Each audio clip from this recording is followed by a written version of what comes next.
Hello, bonjour à tous. Et voilà, on se retrouve pour le tirage qui va concerner la première quinzaine du mois de mars. Alors donc, je précise que j'oriente mes tirages sur le développement personnel, hein, parce que les flammes jumelles ont pas mal de boulot de ce côté-là, mais bon, pas que les flammes jumelles d'ailleurs. Voilà, alors donc je fais ça en direct. Donc toujours pareil, la colonne qui est sur ma gauche, je descends un peu, voilà, va concerner la flamme jumelle éveillée.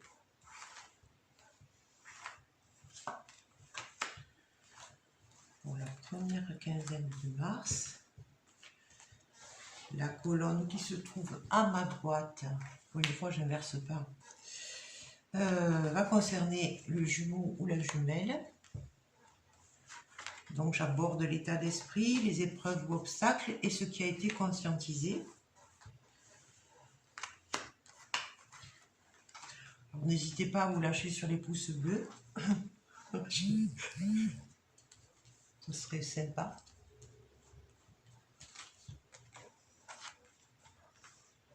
C'est un petit clin d'œil. Voilà, et là c'est la répercussion sur le lien donc. Ouh, j'ai guère de place. Bon, je vais les garder parce qu'après je recouvre. Voilà, panique à bord. Bon, allez-y, c'est parti pour l'interprétation. Donc, notre flamme éveillée. Alors, ah ben elle est dans l'éveil justement, tiens. Son état d'esprit. Bon, on a de jolies cartes là, parce qu'on a la révélation et on a l'éveil. Alors pour moi, elle va être préoccupée par quelque chose de très spirituel pour la première quinzaine du mois de mars.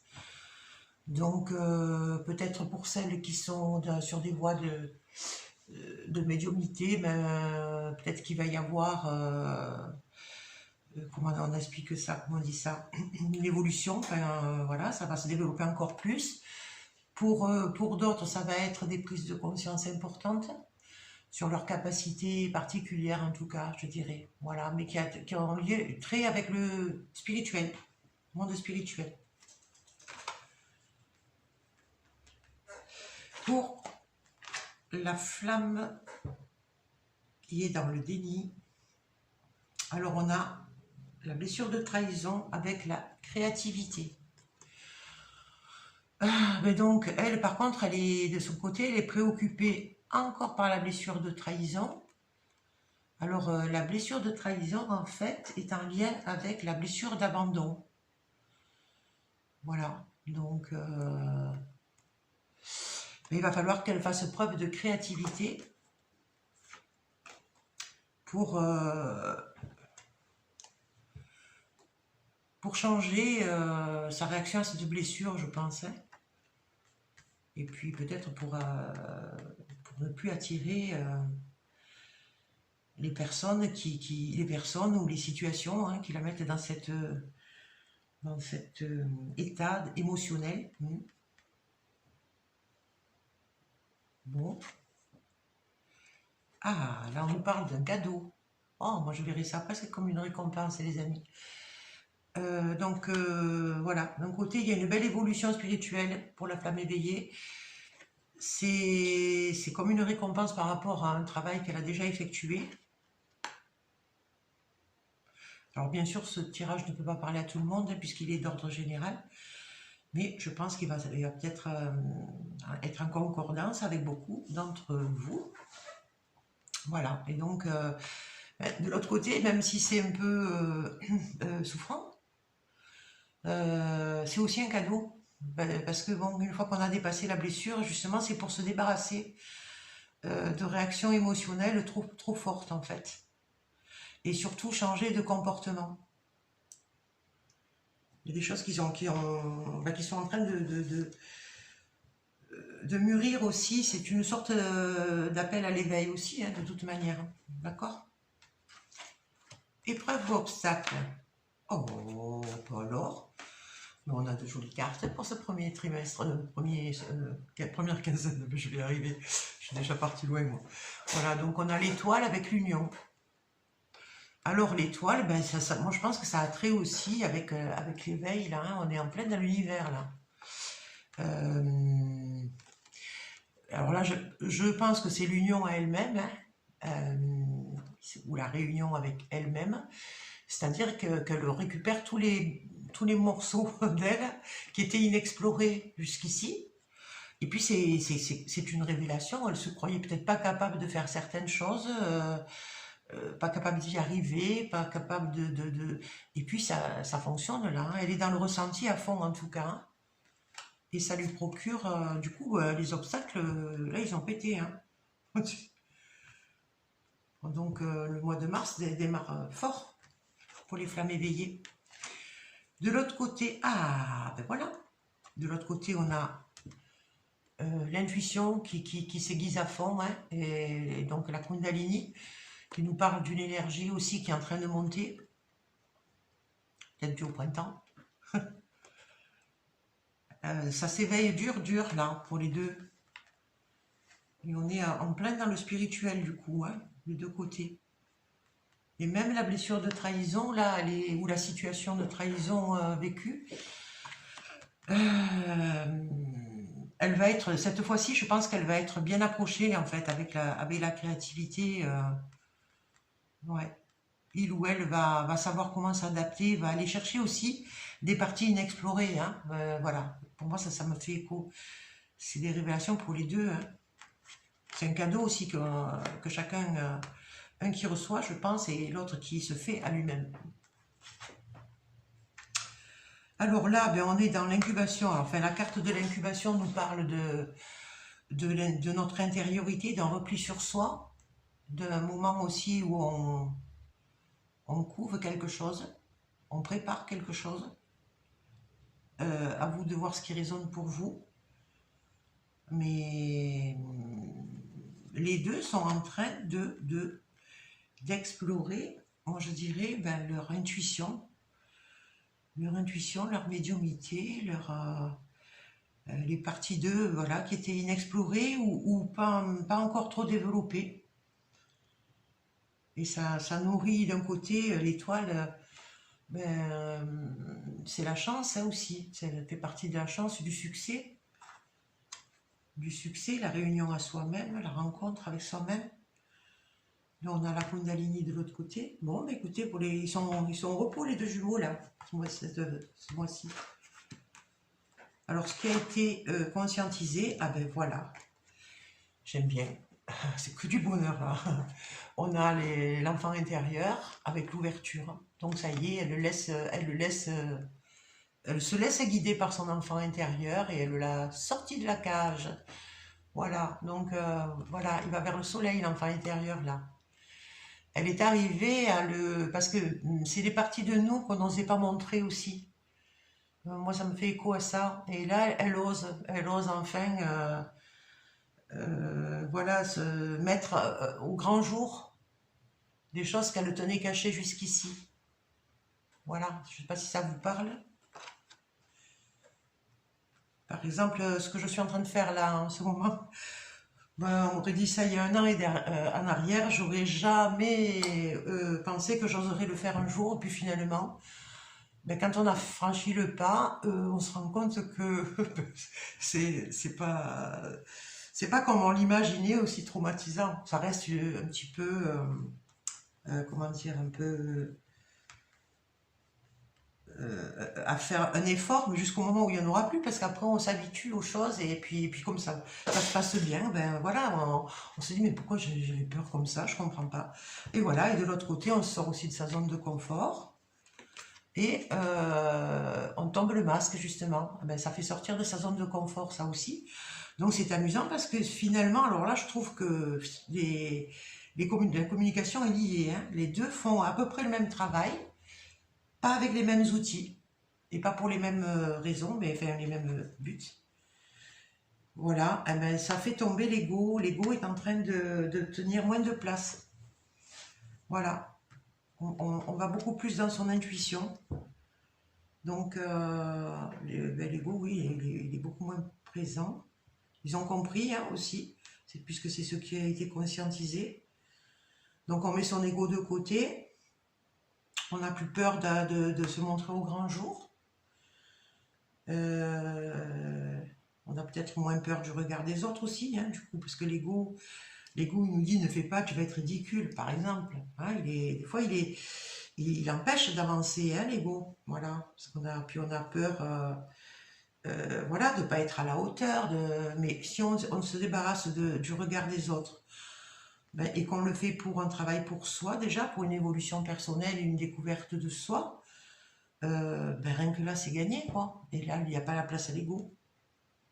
Voilà, et de son côté, ben, c'est pareil, il ose lui aussi, ou elle aussi, hein, le jumeau, c'est pour ça que je le dis au masculin, sachant bien sûr que, je l'ai déjà dit, les flammes jumelles ne sont pas forcément des couples homme-femme, hein, ça peut être des couples femme-femme ou homme-homme.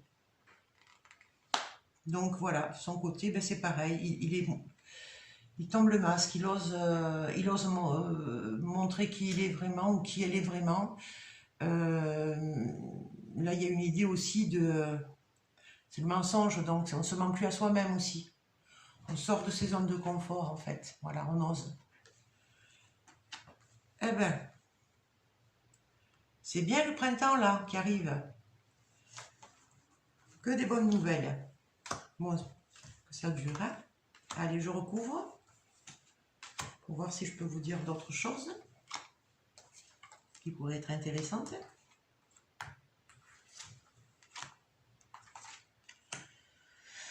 Et une petite dernière ici.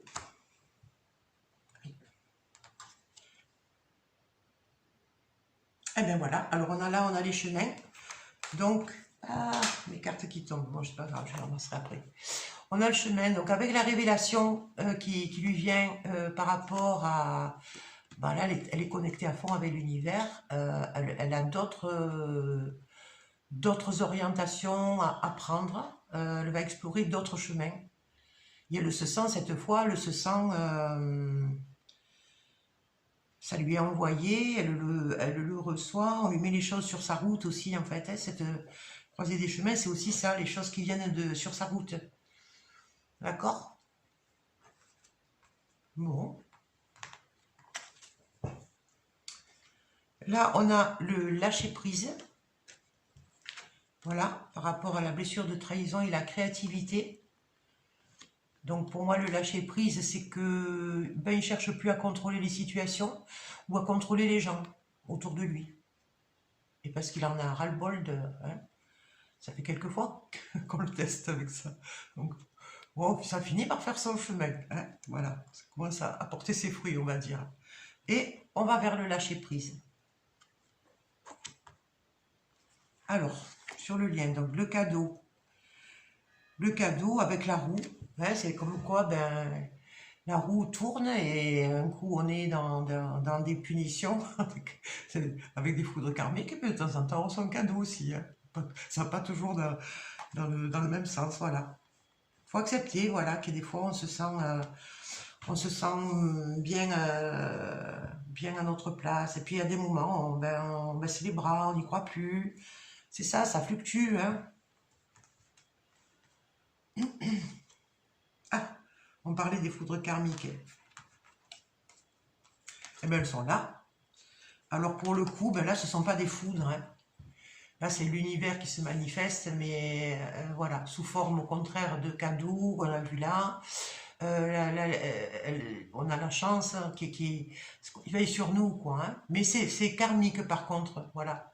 C'est envoyé sur notre chemin, vraiment pour notre mission de vie, pour la rencontre avec soi. Donc la source veille, la source est là, elle ne nous envoie pas que des éclairs, hein. Elle nous envoie aussi des cadeaux de temps en temps. Voilà, donc là il retrouve l'énergie qui lui manquait, dans la carte du manque. Grâce à son intuition aussi, grâce aux choses, je dirais qu'il reçoit. qu'il ressent. Il est dans un... Aussi, là, on nous parle de détachement matériel aussi. Voilà. Et c'est bénéfique, hein. C'est bénéfique parce que ça, voilà, il remonte en haute énergie. Il en a bien besoin, il ou elle.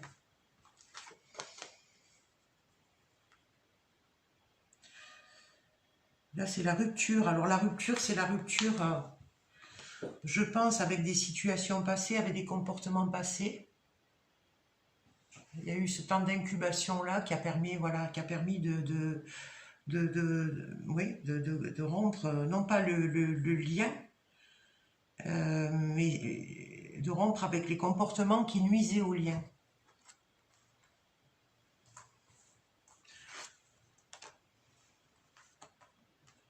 Là, je viens de sortir une autre carte. Bon, j'ai le rejet qui vient là-dessus. Le rejet, ben, c'est par rapport au matériel, hein, voilà. Il rejette certaines situations maintenant. Il veut plus s'embarrasser aussi, hein, il se libère en fait. Voilà, pour moi, je sens que ça l'aide à remonter. Il se libère de beaucoup de problématiques ou d'inquiétudes matérielles, des choses comme ça. Et du coup, ça... pour moi, oui, il est plus dans l'écoute de son ressenti. Il s'intéresse un petit peu vers son intériorité. Pour moi, il y a un gros boulot là de fait. Hein. Oh, je remets. Non, celle-là, elle était là. Alors, ben, là, c'est l'enfant intérieur qu'elle a libéré. Hein, ben, ça lui a été révélé par des faits miroirs. Donc, elle a su voir des choses d'elle-même, des comportements d'elle-même qu'il a coupé de sa joie intérieure, de sa créativité, de tout ce qui fait, de tout ce qui amuse l'enfant en elle. Hein, voilà. Soyons de grands enfants. C'est pas parce qu'on est adulte. Gardons-le, ce côté enfant, c'est important. Hein. Ça nourrit justement, moi je dirais, tous les beaux aspects de la vie qui sont en lien avec notre joie de vivre. Ah, ben décidément, je les mets puis je les reprends. Voilà, là on a l'abandon des mensonges. Hein. Ça y est, il ne triche plus, il ne se cache plus. Il sort de sa zone de confort. Elle sort de sa zone de... Voilà, parce que je mets toujours homme-femme. Ou l'abandon de certains comportements. Et là, on a les âmes sœurs avec l'ego. Donc, répercussion sur le lien, pourquoi on a des âmes sœurs. Oui, ça pourrait être aussi que... oui, ça y est, j'entends. L'ego étant tombé, pour ceux qui sont en contact, en tout cas, ou qui vont se revoir, se retrouver, il y a une entente, il y a une complicité. Il y a une complicité, il y a une véritable amitié, fraternité. C'est âme sœur, pour moi, voilà, j'entends le mot fraternel, hein, voilà. Donc, les répercussions sur le lien, c'est que le lien se recrée, mais pour ceux qui étaient séparés, se recrée, mais d'une façon beaucoup plus ludique. L'ego est tombé, donc il y a une meilleure communication qui permet la complicité maintenant. Nos deux morceaux d'âme, là, ils arrivent à bien communiquer. Nos bouts d'âme. Alors, j'en mets une où? Bof, bof, bof. Elles sont toutes bien, donc je voudrais en mettre une ici peut-être. Alors, il y a la carte des études. Donc, il expérimente quelque chose. Il met en place des choses au niveau matériel, mais dans un détachement. Il se libère de certaines choses, de certaines situations. Il prend moins à cœur. Il écoute ce qu'il ressent. Il ne va plus se donner d'obligations. Enfin, il est dans une démarche où il pense à lui ou elle pense à elle, d'accord? C'est moins la priorité, alors s'il y en a qui étaient vraiment axés, profession à fond et tout ça, là ils sont en train de transformer les choses, hein, et ils étudient aussi comment se délester de certaines choses. Voilà, il y a une grosse. Donc les épreuves ou obstacles, bon ben là ils sont en fond en train de travailler, hein, sur l'aspect matériel, là je dirais. Et pendant que l'autre travaille sur l'aspect spirituel. Voilà mes amis, ben écoutez, sympa ce début mars là. Et j'espère que vous vous retrouvez à travers les tirages. Bon, si vous avez envie de lâcher un petit commentaire au passage, ce serait bien. Moi, je trouve qu'il serait intéressant aussi, de temps en temps, d'avoir votre point de vue, vous en êtes. Pourquoi pas faire de ce blog aussi un rendez-vous de flammes jumelles pour échanger. Comment on a pu se débarrasser de certains comportements, aborder certaines situations, où on en est avec sa flamme jumelle, tout ça, tout ça, tout ça. Hein. Ça serait bien de partager, vous croyez pas? Bon, bah écoutez, je vous attends, hein. Moi, je suis prête à répondre à vos commentaires en tout cas. Et puis, ben, je vous souhaite, voilà, de bien commencer cette, oh, je vais y arriver, cette allée vers le printemps, hein. Voilà, allons-y, il fait beau, profitons et travaillons sur nous-mêmes. Ben, écoutez, je vous fais de gros gros bisous et je vous dis à bientôt pour donc la deuxième quinzaine du mois de mars. Bisous bisous, au revoir.